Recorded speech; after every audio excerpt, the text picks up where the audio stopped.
Can you please tell us about the Anthony Blinken? I think he came and visited in Palestine somewhere. So what are they doing? What is the United States doing? What are the other countries? As you said that you guys are quite hopeless with them, because the international community, we do know they are not actually helping out with this matter. And one more question.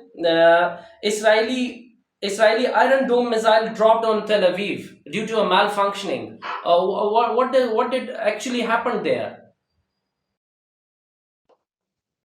Okay, yes, since a long time we know that the U.S. administration, they are they are considered like a lifeline to Israel. They always say that Israel has the right to self-defense, and even Biden said it many times that if there is no Israel, we will create Israel.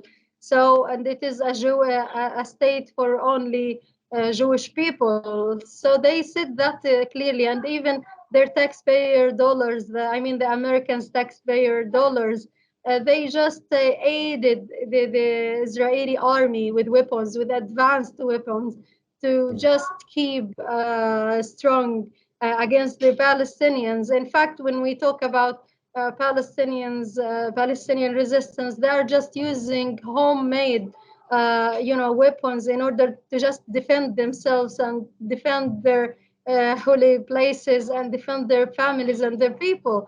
You know, so in fact, they aid Israel and they strengthen the Israeli army by all the ways possible. And in fact, you know about Blinken Tower. He just toured the world, visited so many countries in order to just make deal with all of the countries, including the Arab countries, who are really silent right now regarding what is Yeah, happening. that is my question. They have the Saudi Arabia has called the Islamic conference. What do you really expect from them? Are they going to do something for the Palestinian people? And what do you expect exactly from the Islamic conference which they have called on? Yeah, we do not expect anything from them because we know that they are complicit in our misery. They are complicit in our plight. They are Hmm. complicit and they are nearly strengthened the Israeli army to even to massacre, to commit genocide here in the Gaza Strip. In fact, this is their rule. We didn't hear them. I'm just telling you that we didn't have like medicine in the hospitals, which is according to the international law, all of the hospitals are protected, and we didn't have drinking water, we didn't have electricity. The people are dying because of this stuff. And even Saudi Arabia, they just when Russia invaded Ukraine, they just aided them with million or billion of dollars. And then when it comes to Gaza, they didn't even bring we didn't need like dollar or even their dollars. We just need like a drinking water. They didn't even they couldn't even bring a bottle of water. They couldn't even bring a medicine. They couldn't even bring like humanitarian aid convoys to the Gaza Strip.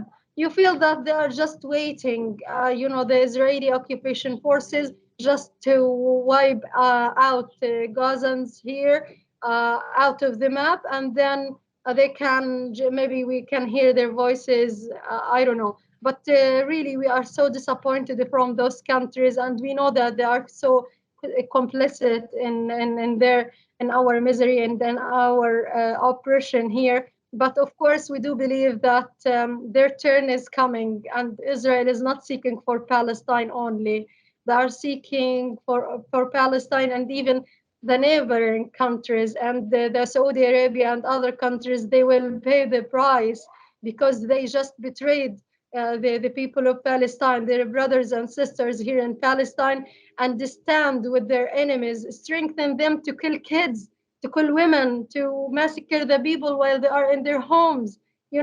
So many people are in the streets. They are shattered in the street. Their parts, the body parts are shattered in the streets, and we didn't hear any single word from this, from Saudi Arabia or any Arab countries. It's really a shame on them all. And we Palestinians here, like so many of those Palestinians who got their homes bombed or even lost their loved ones, they just declared it's clearly that we feel really it's really big shame from the Arab countries that they stand with our enemy to just massacre the civilians and massacre the kids.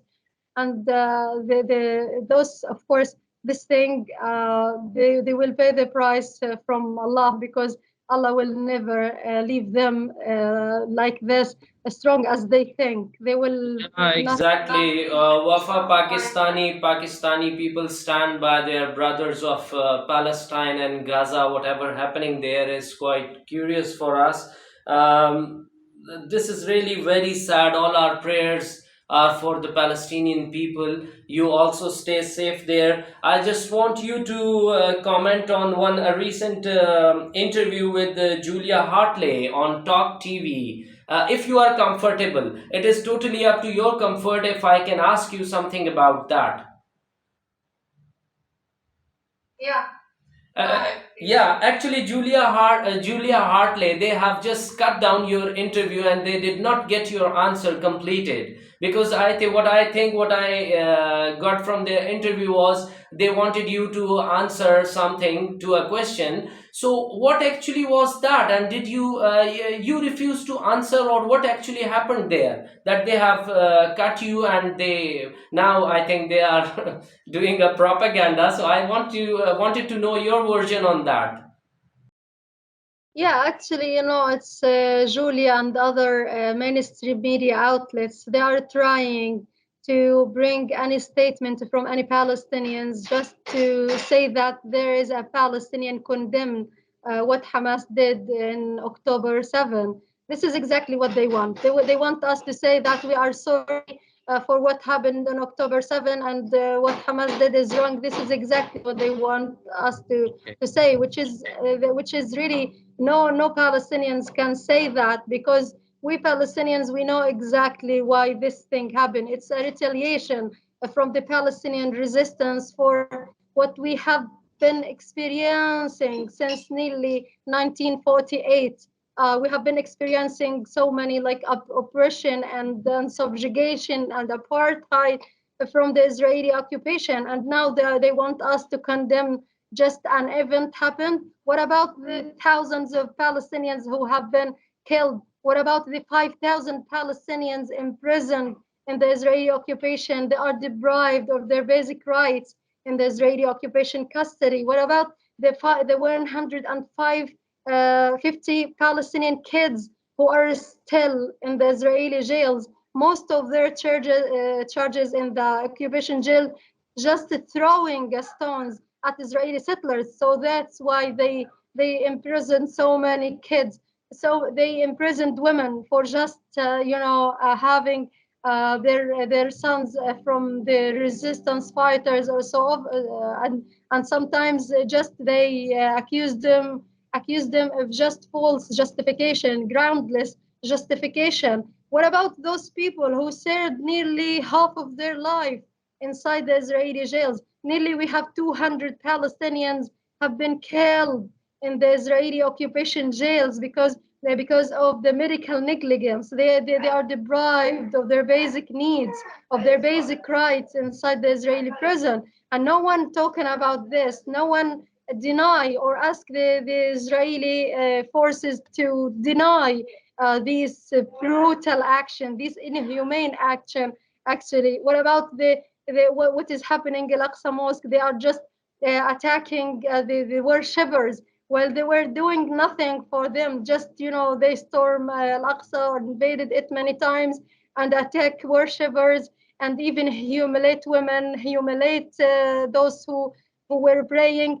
And no one, we didn't hear, yeah, we didn't hear their voices condemning any of these actions. And during Gaza, they targeted most of the mosques here in Gaza. They targeted it, and we didn't hear anyone condemning targeting the mosques here and targeting the civilians, targeting the homes.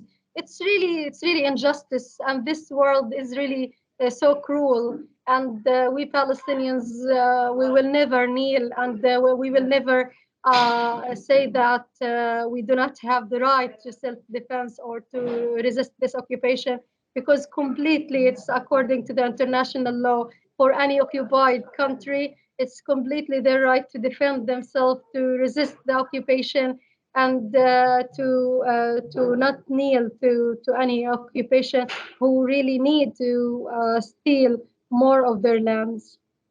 Yeah, Wafa, many prayers from Pakistan from the for the Palestinian people. Thank you so very much for joining us. If the most important thing which I want to tell my viewers is that this is very miserable and very sad state of affair, that if a surgeon needs light, there is no light in Gaza and in Palestine due to the deadly bombing there. So they operate with their mobile lights, right? Is that the case? Sorry, can you say that again, please? The I just wanted to know, as you said, that the surgeons who are operating, they need a Yeah. mobile light, and through that they Yeah. are doing the operations. That is really very sad to know. Yes, yes, exactly. And even they use the vinegar and the polluted water in order to clean the wounds before doing any operation. And you can find also the wounded people and the patients, you can find them in the ground, on the floor of the hospitals, because there is no enough beds, of course, and you can find them everywhere in the hospital. You can find the children even on the floor, just get a treatment from a nurse or a paramedics or even a doctor. So many people, we're seen holding the IV for their relatives, because there is no enough beds, no enough items or materials for the patients in the hospitals. So of course, it's really so difficult situation in the hospitals, but the people are trying to survive because they seek for peace and they seek to live in a decent life. Exactly. Many prayers from Pakistan from the for the Palestinian people. Thank you so very much for joining us.